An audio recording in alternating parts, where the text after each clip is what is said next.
Baimė, malonumas, sielvartas, mintis ir smurtas tarpusavyje susiję. Daugumai mūsų teikia malonumas smurtas.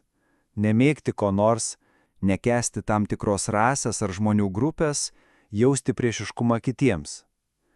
Tačiau būsenoje, kurioje visas smurtas yra pasibaigęs, yra džiaugsmas. Visiškai kitoks nei smurto malonumas su savo konfliktais, neapykantomis ir baimėmis. Ar galime prieiti prie pačios smurto šaknies ir būti nuo jo laisvi? Priešingų atveju amžinai gyvensime kariaudami vieni su kitais.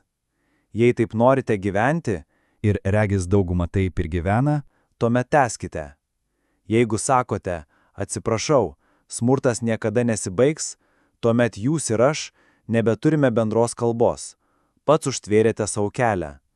Bet jei sakote, kad gali būti kitoks gyvenimo būdas, tuomet galėsime susikalbėti.